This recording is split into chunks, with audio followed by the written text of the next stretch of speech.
Muito boa tarde mais uma vez. Vamos agora falar de pasta e papel, uma fileira em que Portugal dá cartas lá fora, olhou para o exterior e só isso permitiu ao setor crescer. Eu trouxe aqui alguns números. Volume de negócios desta fileira, 5 mil milhões de euros. As exportações representam 3 mil milhões. Falamos de um universo de 600 empresas que representam 13 mil trabalhadores. Vamos ouvir precisamente o ponto de vista dos empresários e das associações que representam o setor. São meus convidados o Manuel Delgado, vice-presidente da Associação Nacional dos Industriais de Papel e Cartão, o Gonçalo Almeida Simões, diretor-geral da Beyond, Associação das Bioindústrias de Base Florestal, e também o José Neves, CEO e fundador da José Neves, Fábrica e Distribuição de Embalagens. Chamo-vos ao palco, já cá estão.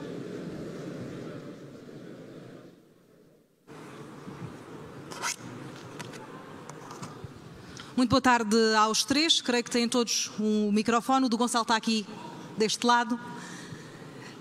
Começo nesta primeira ronda por vos pedir um enquadramento da área de negócio exata que representam, até porque falamos aqui de uma só fileira, mas há negócios muito diferentes e temos um painel plural que mostra precisamente isso mesmo. Manuel, comece por si.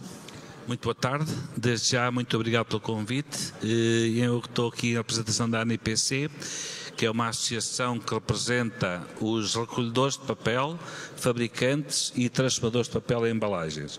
A associação foi fundada em 1976, está quase a completar 50 anos, composta os seus associados 106 empresas, fabricantes de papel, recolhedores de papel e fabricantes de embalagens, fatura todos os associados da ANIPC 800 milhões de euros e comporta 5 mil trabalhadores. Uma das principais funções da ANIPC é o apoio jurídico aos associados, a formação e também alguns programas específicos. O último que foi feito, desenvolvido pela ANIPC, foi o roteiro para a descarbonização do setor do papel e cartão. Gonçalo, na Beyond a área de negócio é um bocadinho diferente. Sim, basicamente nós representamos 4 associados, neste caso a Navigator, a Altria, a Smith e a Renove.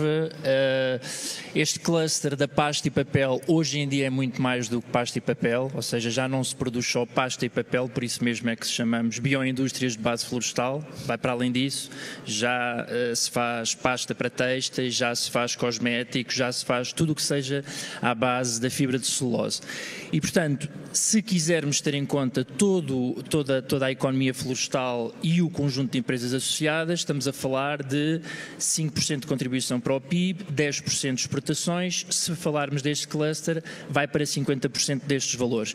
Muito interessante neste cluster é o facto de termos uma taxa de cobertura positiva em termos de balança comercial de bens, ou seja, nós exportamos o dobro daquilo que importamos, ou seja, quando comparado a esta indústria, este cluster, com outras indústrias muito exportadoras em Portugal, está claramente acima, porque é preciso fazer realmente este balanço e ver qual é que é a taxa de cobertura. Em relação à fileira muito em concreto, a nossa matéria principal, em termos de matéria-prima, é o eucalipto.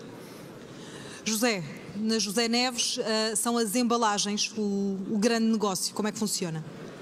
Muito bem, eu antes de mais só queria dar os parabéns ao Millennium, porque realmente estas iniciativas é bom pôr-nos todos a conversar e assim entendermos e conhecermos alguns fatores. Concretamente a José Neves foi uma empresa criada há vai fazer 42 anos. Inicialmente era só transformador de papel, mas de facto temos vindo a evoluir, estamos nas embalagens e temos um setor que são papéis especiais, ou seja, criamos papéis. E estamos naquilo que eu considero na indústria de papel, ou da embalagem neste caso, temos que ser inovadores. Só assim é que podemos continuar a crescer. E é aí que é a grande aposta. Temos ganho uns prémios internacionais neste setor e espero que isso continue assim, possamos ter o crescimento que temos tido. Manuel, para os associados da ANIPC, quais são os grandes desafios? Que problemas é que vos têm chegado? Que preocupações é que existem nesta altura com esta área? Muito bem. Nós, a Associação, todos os seus associados atuam na economia circular, ou seja, resíduos, fabrico de papel, embalagens, que dão resíduos e por aí fora, mas assenta numa triangulação de empresas. No triangulação, os recolhedores de papel tratam toda a logística dos resíduos gerados a aglomerá-los. A segunda fase, os fabricantes do papel e os fabricantes da embalagem. As dificuldades em cada um dos pontos dos vértices do triângulo, há dificuldades. Começando pelos recolhedores de papel, em termos de requisitos legais, às vezes a legislação meia obscura, difícil de entendimento, esse é um problema. Na caracterização dos resíduos também é problemático, ainda mesmo o cidadão comum não tem a certeza se uma determinada embalagem pode ir para o ecoponto amarelo, se tem que ir para o ecoponto azul, e os operadores chegam lá a tipologia de resíduos que eles também depois têm diferente a gerir. Nos fabricantes de papel, essencialmente, são pequenos fabricantes e temos alguns também grandes, mas aí é o normal, as dificuldades normais da indústria de processo, que são toda a indústria de processo. Já na embalagem, aí as principais dificuldades é neste momento um retrocesso da economia, dificuldades, a redução da atividade. Essencialmente é esse o principal problema. São preocupações um bocadinho transversais aqui a todas as áreas de negócio. Gonçalo, vi que na área das bioindústrias de base florestal há uma preocupação com a escassez de matéria-prima. O que é que está a acontecer e como é que se pode contornar? Sim, eu hoje durante a tarde tive a oportunidade de estar a ouvir o que diziam as outras fileiras e falámos sobretudo de desafios externos ao nível da macropolítica internacional. E é verdade, todas as fileiras têm esse problema, é um problema transversal, o que é que acontece depois das eleições americanas, o que fazer com a instabilidade ao nível de grandes mercados europeus, como é o caso da Alemanha e da França.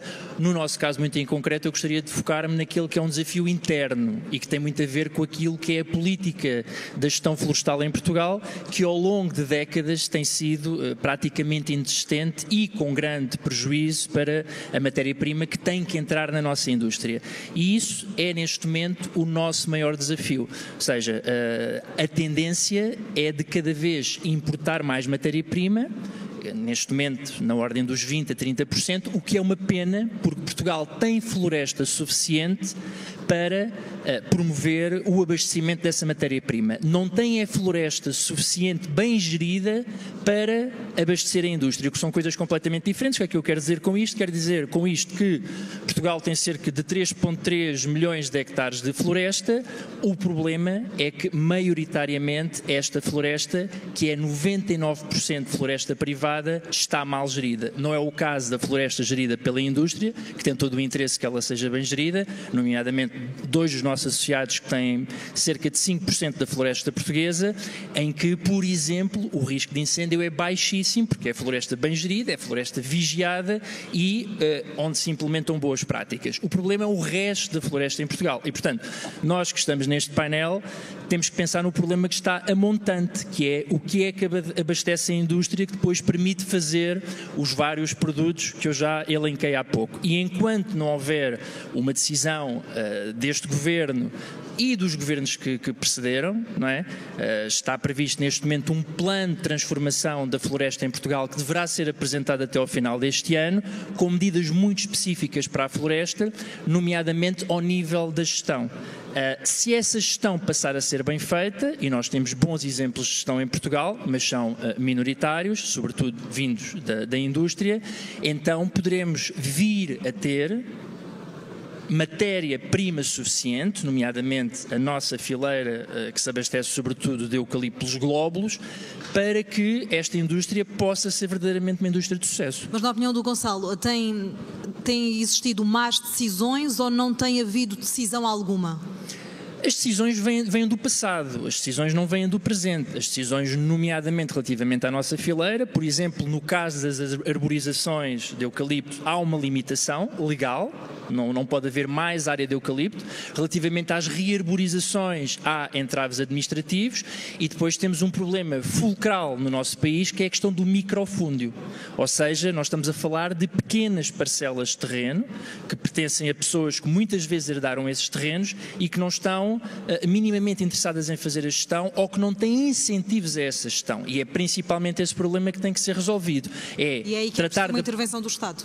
Exatamente, ou seja, isto não pode ser feito sem políticas públicas. Nós, por exemplo, na Beyond temos temos programas operacionais para incentivar a gestão dessas propriedades florestais, mas isto tem que ser feito a nível macro e através de políticas públicas, porque é impossível que uma indústria venha a gerir 3,3 milhões de hectares. E estas políticas públicas, apesar de serem feitas em floresta, que é 99% privada, são políticas públicas que depois impactam bens públicos, nomeadamente a diminuição dos incêndios em Portugal. José, como é que uma empresa já com décadas de história consegue continuar no mercado concorrendo com concorrentes em locais onde a regulamentação, a fiscalização, todas essas variáveis são tão diferentes e muitas vezes menos apertadas do que em Portugal e na zona euro? Sem dúvida. Ora bem, eu acho que isso às vezes é bom. Nós temos que ver sempre a história do copo meio cheio, porque essa regulamentação obriga a crescer as empresas rapidamente. Nós todos estamos de acordo que há excesso de regulamentação, porque o nosso player mais parecido connosco, os Estados Unidos, não tem uma regulamentação tão apertada como a Europa. Mas, de qualquer modo, e também convém citar que só os Estados Unidos, aliás, a Europa, em primeiro lugar, a seguir os Estados Unidos, somos os mais importantes produtores e consumidores da embalagem do mundo. Somos mais de 50% da produção e, portanto, a nível da legislação, eu julgo que temos que aceitar, é um desafio, e isso se calhar faz-nos ajudar a crescer mais as empresas, porque as empresas têm que descobrir outros processos, o caso da minha, que é uma PME, para combater com os grandes players, e cada vez mais a minha fileira está a ficar reduzida. O caso de Portugal, praticamente vão ficar 3 players, e portanto como é que uma empresa com esta dimensão consegue? É pela inovação, é por aí que temos que fazermos a diferença e atenção, nós estamos a falar... Consegue dar-nos alguns exemplos práticos dessa inovação? Muito. Nós recebemos um prémio aqui há 1 ano ou 2, a primeira embalagem inteligente, foi criada por nós. Ou seja, nós neste momento estamos em áreas, por exemplo, para produtos alimentares, mas não só, outras áreas de indústria, em que estamos a criar, através de revestimentos, como é evidente, tem que se usar alguns truques, e mesmo estamos a utilizar embalagens. Neste momento estamos a começar a produzir, creio que até o final do primeiro semestre do próximo ano sejamos um dos maiores players europeus nesta área, ou seja, nós vamos tentar substituir uma coisa que é muito cara neste momento, que é a substituição da espuma e da esferovite. Nós temos já uma área de negócio dentro da transformação do papel que vai substituir, e já está a substituir, simplesmente, conforme o Manuel Delgado focou, o nosso negócio transporta mal, ou seja, a logística é muito cara e, portanto, possivelmente vamos ter que abrir fábricas por essa Europa fora. Não só exportar, mas também internacionalizar. Vai ter que ser por aí, porque senão vamos ter muita dificuldade, porque transporta mal a nossa área. Manuel, eu vi que no terceiro trimestre as exportações da pasta de papel, papel e cartão subiram 13%. É essa a tendência que se espera para os próximos meses? É difícil explicar esses números da exportação e a estabilidade deles. Na área do papel velho, vou talvez falar um pouco de números macro do processo. Em Portugal temos mais essencialmente um consumo específico de papel per capita na ordem dos 160 quilos ao ano. Desses 160 quilos vamos retirar o consumo de papéis higiênicos e sanitários que não são passíveis de ser reciclados. Graças a Deus. Na ordem... Não, mas os israelitas já estão a apanhar as fibras nos hectares.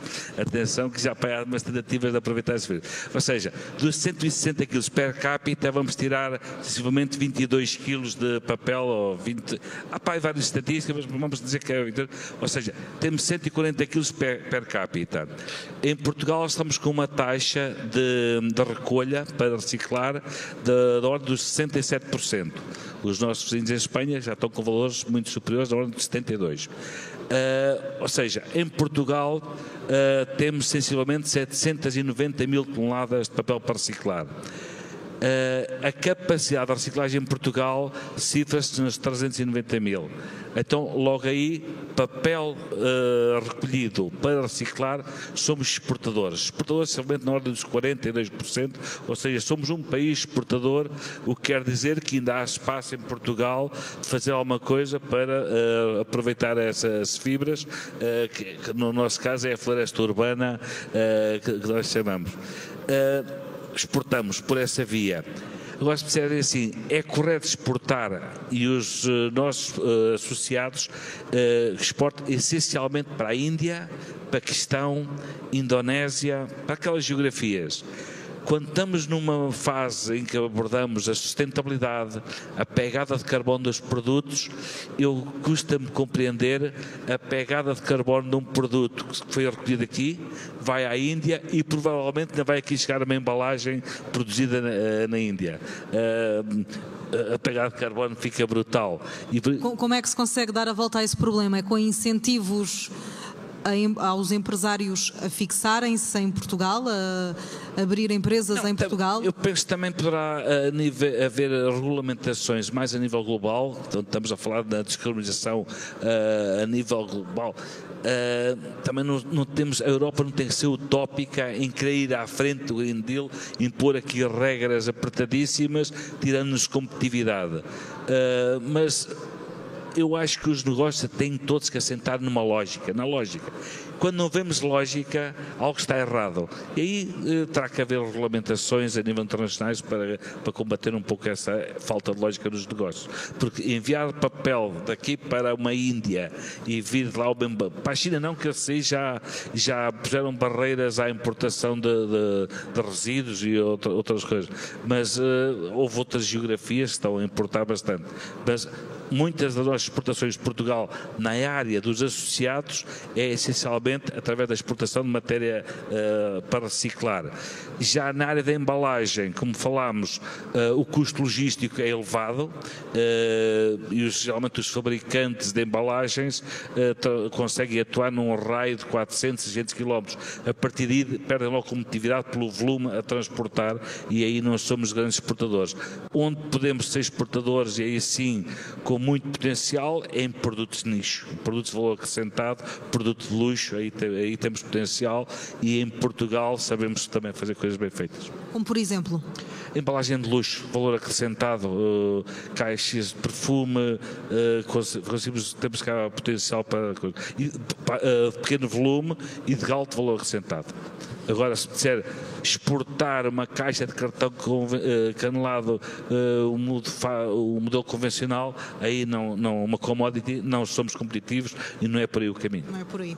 Gonçalo, falávamos aqui do papel para reciclar e, ao contrário do que se possa pensar, mesmo com a reciclagem com números satisfatórios, é sempre preciso papel novo. Como é que funciona este ciclo? Sim, basicamente eu acho que devemos aqui voltar um bocadinho à pureza dos factos. Estamos a falar de uma fileira em que a matéria-prima é florestal, logo vegetal, logo natural, não é matéria-prima fóssil, ao contrário de outros setores, e depois estamos sempre a falar de produtos recicláveis. Portanto, este setor entra na perfeição naquilo que é a noção de economia circular. Ainda assim, e essa é uma questão técnica, não há um ciclo de reciclabilidade infinito, ou seja, de vez em quando tem que se meter dentro do ciclo fibra vegetal de raiz e, portanto, é uma questão técnica. Basta as pessoas pensarem, quando pomos uma embalagem no ecoponto do cartão, no ecoponto azul, essa embalagem não é reciclável ad eternum. Essa embalagem tem um limite em termos de reciclabilidade. E por isso eu abordaria também outro tema aqui que é importante as pessoas perceberem. Estamos no mundo dos negócios, estamos no mundo de investidores, estamos no mundo da banca, que é precisamente esta indústria contribuir como contribui para toda uma circularidade, não é? Eu iria pegar naquilo que foi dito há pouco, que tem a ver com o regulatório, que afeta o nosso setor.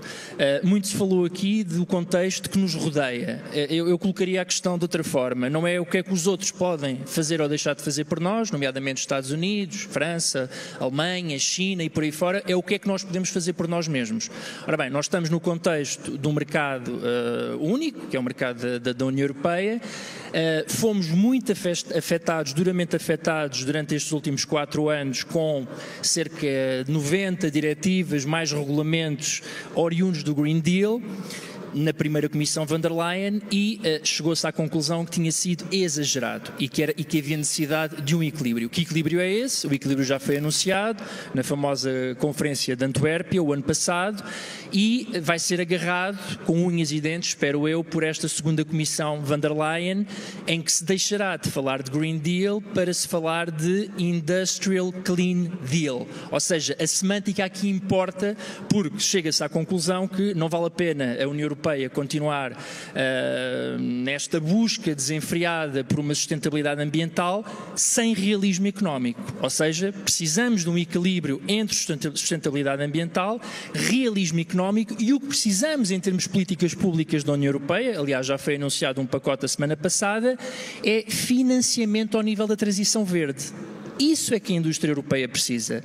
É verdade que a indústria europeia tem que continuar no topo das preocupações ao nível da sustentabilidade ambiental e social, mas não pode continuar a destruir a indústria como está a destruir. E para isso é preciso financiamento para a transição verde. E é isso precisamente que nós pedimos a esta Comissão, e provavelmente esta Comissão tem uma noção mais pragmática do que tinha a Comissão anterior. Aliás, o contexto económico é diferente, o contexto geopolítico é diferente e, portanto, a Comissão tem a obrigação de interpretar esse contexto em que hoje em dia todas as empresas se movem para readaptar aquelas que são as suas políticas públicas. Ninguém está aqui a dizer que devemos ter menos ambição em termos de sustentabilidade ambiental. O que queremos passar como mensagem da indústria é que é preciso pragmatismo para adaptar os mecanismos de sustentabilidade ambiental e transição verde para podermos conviver com eles.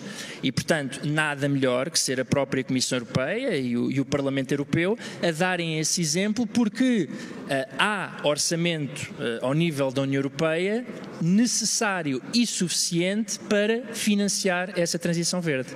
José, gostava de ouvir também precisamente sobre esta questão das metas ambientais, como é que olha para elas e se existem ou não fundos, ajudas, apoios suficientes para que os empresários façam essa transição sem perder competitividade. Ora, eu estou inteiramente de acordo, porque realmente quem ouviu a tomada de posse da senhora von der Leyen, ela já foca várias vezes esse tema da desregulamentação de algumas áreas que nos estavam a criar alguns problemas em relação a mercados tão parecidos como o nosso, que é o caso dos Estados Unidos. Há um fator só que eu queria acrescentar aqui, que é muito importante, e eu julgo que as pessoas convém ter noção disso. A minha área, a área de embalagem, é uma área privilegiada. Eu explico porquê. Porque a área da embalagem cresce se, portanto, a capacidade A população média, portanto, a capacidade financeira da classe média melhorar, a área da embalagem melhora assustadoramente. E relativamente a essa história da regulamentação, eu queria dizer que há um novo programa, creio que vai entrar em vigor, que é o Horizon. Pelo menos já ouvi falar dele e já estive a ler alguma coisa sobre isso, em que apoia exatamente as empresas, poderá entrarmos nós apoiar a inovação e a transição energética, que, por exemplo, que também nos prejudicou muito nestes últimos anos com a história das guerras que tem acontecido. E, portanto, eu julgo que os apoios necessários estão previstos. Agora, é bom que eles sejam implementados, porque é muito bonito nós ouvirmos falar em fundos, como temos ouvido nestes últimos anos, e eles praticamente estão paralisados. As empresas muitas vezes há uma imensa burocracia. Não, alguns paralisaram antes de chegar, antes de conseguir esse.